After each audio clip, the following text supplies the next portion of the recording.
So in week 7, we are covering grouping and aggregation in depth. And I know we've kind of tackled this a little bit before. This is where we do like sum and stuff like that, and we use the group by clause. So we're going to be doing more of that, just a little bit more deep dive. And additionally, we're going to, really, we're just going to do a more of a deep dive. So that being said, what I thought we could do is we could just go through the exercises. So we'll make pretty short work of this because I feel like this is actually one of the more kind of native concepts. The only kind of interesting bit is the group by portion. So if I'm looking at this, question 1 says construct a query that counts the number of rows in the payment table. So this is probably the most simplest form of aggregation, where we just want to simply like, hey, let's get a count of everything, right? Counting everything is easy. There is no grouping. We just simply get a count. So we can get this if we say select count of everything from the payment table. Let's make sure we use Sequila up here.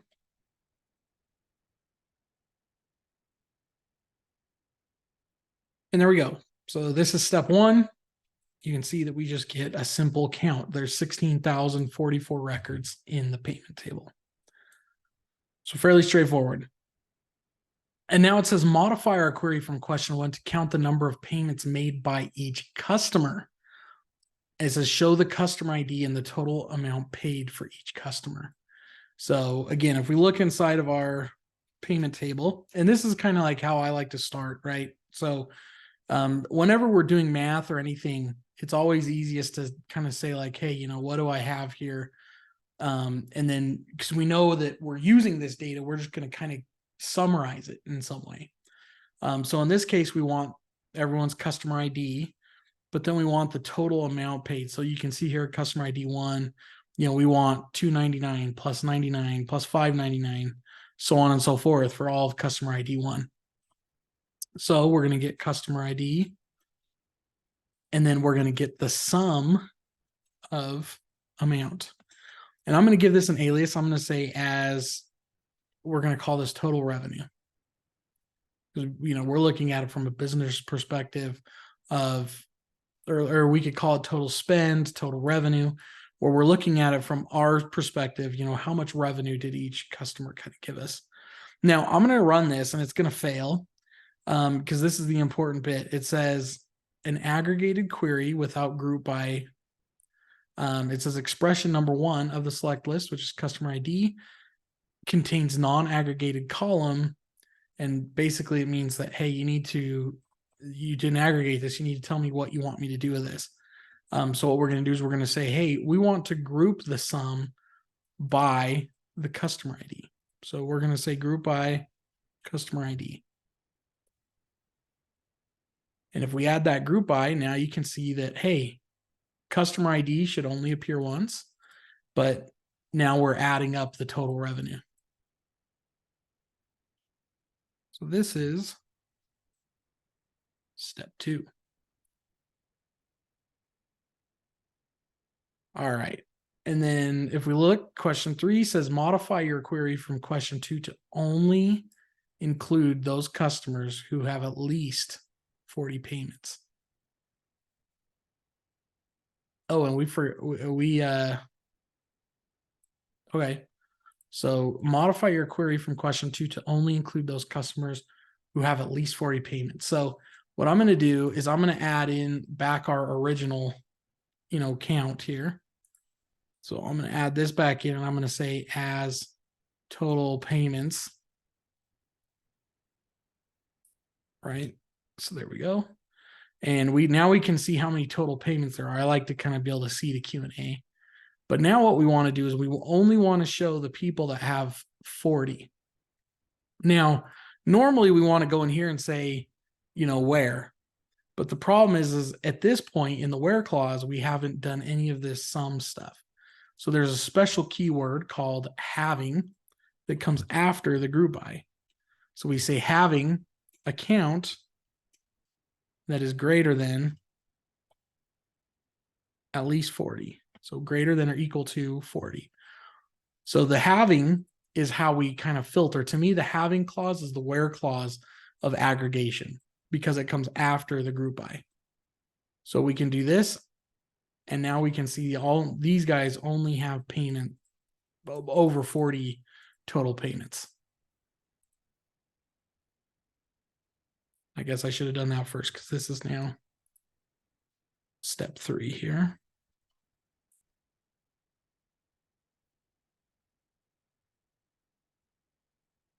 There we go. All right, so that's step 3.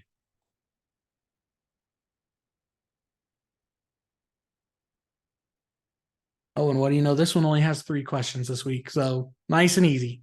Nothing too crazy. So now one thing that I always like to show is, because for me, it kind of took a minute for me to realize that this is possible, but you can do math here. So, I actually come from a very business intelligence kind of background. So this is where I start to kind of like have a lot of fun, is coming up with these cool metrics to say like, hey, let me do this in a new query here. So here we have everyone who's over 40 payments, but really what maybe we want to do is we want to say, hey, let's classify each person based on how much they spend per trip, right? So one way we might be able to do that is to do something like amount per payment, or something like that, amount per transaction. So what we'll do is we'll take the sum of amounts and we're going to divide that by the number of transactions they have. And I'm going to call this metric rev per transaction. So let's run this. And now we can kind of see like, okay, like what is their average rev per transaction? Meaning how much do they spend on average each time they come in the store?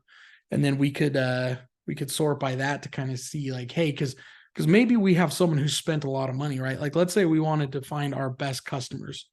Well, maybe we want to order by the total revenue, which is column 3. So if we wanted to order by column 3, let's say descending, we want to find our best customers.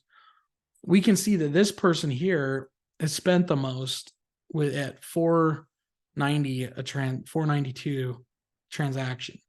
But you'll notice here we have a couple like 499ers. We have this guy who spends $5. So this is where it really comes down to like, hey, who do we want to target? Well, we want to target people who come frequently, but we also want to target those people who spend a lot when they come.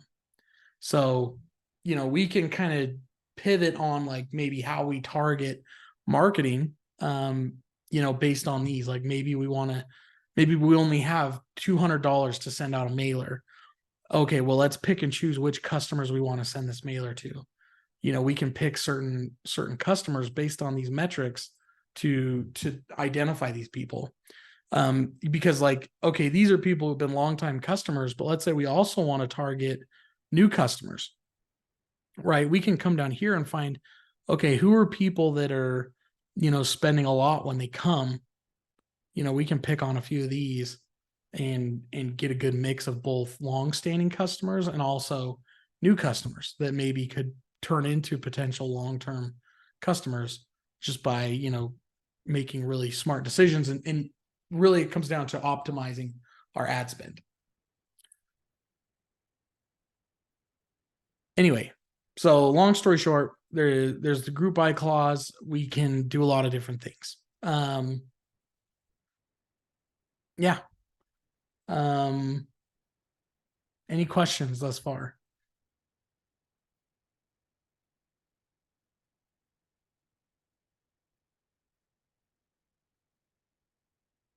All right. Well, I'll leave it there. You can add multiple things. So like, for example, let's say we wanted to also add in the year of payment date. Let's call this as payment year. So we're going to keep all these same metrics. To make this work, what we'd have to do is we'd also have to add in this to our group by. And now you can see that we have each customer and their payment year. So then we can kind of start to see how they're trending. So in this case, we should see each customer and each year that they were active and had a payment.